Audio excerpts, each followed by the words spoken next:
रहते थे, क्योंकि उन सब का मानना था कि उस पेड़ पर भूत रहता है। एक दिन जंगल में भालू आया और वह रहने के लिए जगह ढूंढने लगा। मैं इस जंगल में तो आ गया, मगर अपनी गुफा कहाँ बनाऊं? तभी भालू को वो भूतिया पेड़ दिखता है। यह जगह थोड़ी डरावनी लगती है, पर यहाँ शांति बहुत है। मुझे अपनी गुफा यही बनानी चाहिए। भालू उस पेड़ के नीचे पहुँचता ही है कि तभी वहाँ बंदर और हाथी आ जाते हैं और भालू को वहाँ अकेला देखकर बंदर बोलता है, अरे भालू भाई, तुम यहाँ अकेले क्या कर रहे हो? मैं यहाँ रहने के लिए गुफा बना रहा हूँ। भालू भाई, तुम यहाँ अपनी गुफा नहीं बना सकते।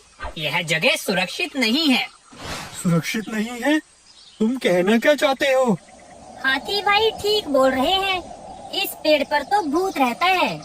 तुम मेरे घर के नीचे अपनी गुफा बना लो, वहाँ तुम्हें कोई परेशानी नहीं होगी। अगर यह सच है तो मैं अपनी गुफा बंदर भाई के घर के नीचे ही बनाऊंगा।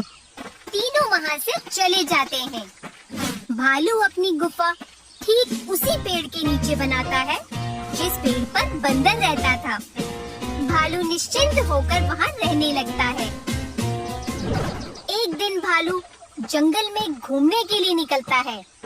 घूमते घूमते वो उसी पेड़ के नीचे जा पहुँचता है। अगर इस पेड़ पर भूत रहता है तो वह मुझे इतने दिन से दिखाई क्यों नहीं दिया? मुझे लगता है यहाँ जरूर कुछ गड़बड़ है। भालू के ऐसा कहते ही पेड़ के ऊपर से आवाज आती है, तुम यहाँ आ तो गए हो, लेकिन जा नहीं पाओगे। मैं तुम्हें खा जाऊंगा। कौन है यहाँ? मैं इस पेड़ पर रहने वाला भूत हूँ। भालू डर कर वहाँ से भाग जाता है। भूत भूत, भागो भागो। अपनी गुफा में पहुंचकर भालू बंदर को बुलाता है। अरे भाई, क्या हुआ? क्यों चिल्ला रहे हो? बंदर भाई, मैंने अभी भूत देखा, वही उस पेड़ के नीचे। क्या भूत? मैंने तुम्हें वहाँ अकेले जाने से मना किया था। तुम अभी इस जंगल में नए हो और वो भूत तो बहुत खतरनाक है। उसने पहले भी कई जानवरों को नुकसान पहुँचाया है। मुझे तुम्हारी बात मान लेनी चाहिए थी। आज के बाद मैं कभी भी वहाँ अकेला नहीं जाऊंगा। भालू अब उस पेड़ के पास कभी अकेला नहीं जाता था।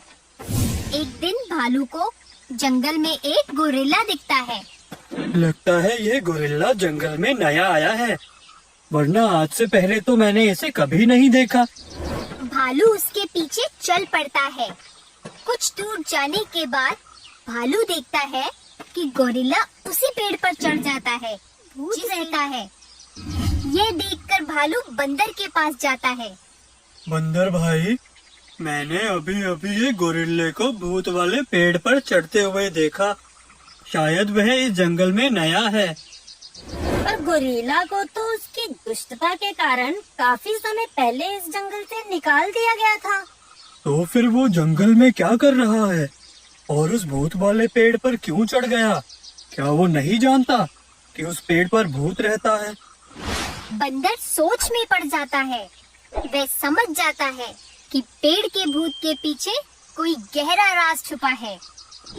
बंदर रात को भूतिया पेड़ के पास ही एक पेड़ पर चढ़कर छुपकर चिल्लाता है, अरे वाह, बहुत दिनों के बाद किसी गोरीले की खुशबू आ रही है। आज तो पेट भर कर खाऊंगा और यह गोरिल्ला तो मुझे देख भी नहीं सकता, क्योंकि मैं तो भूत हूँ। गोरिल्ला ये सब सुनकर डर जाता है। वह सभी जंगल के जानवरों को इकट्ठा करता है। फिर वह उन्हें सारी बात बताता है। बंदर अभी भी उसी तरह से चिल्ला रहा होता है, आज तो मैं गोरिल्ले का मांस खाकर ही पेट भरूंगा। पर भूत तो इस पेड़ पर रहता था, फिर आवाज उस पेड़ से कैसे आ रही है? महाराज, पेड़ पर कोई भूत नहीं रहता। आपने मुझे जंगल से निकाल दिया था, इसलिए मैं इस पेड़ पर आप सबसे छुपकर रहता था। सभी जानवरों को मैंने ही भूत बनकर डराया था, जिससे कोई मुझे देख ना सके। लेकिन अब यहाँ सचमुच का भूत आ गया है। ये सब सुनते ही बंदर नीचे आता है और सबको बताता है, यहाँ कोई भूत भूत नहीं रहता।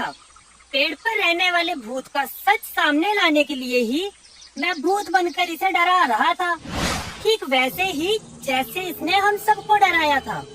गोरिल्ले का झूठ पकड़ा जाता है और उसे जंगल से बाहर निकाल दिया जाता है। इस तरह सभी जानवरों को भूतिया पेड़ से छुटकारा मिल जाता है और वे सब खुशी से बिना डरे जंगल में रहने लगते हैं। तो बच्चों, इस कहानी से हमें ये शिक्षा मिलती है कि हमें डर का सामना बहादुरी से करना चाहिए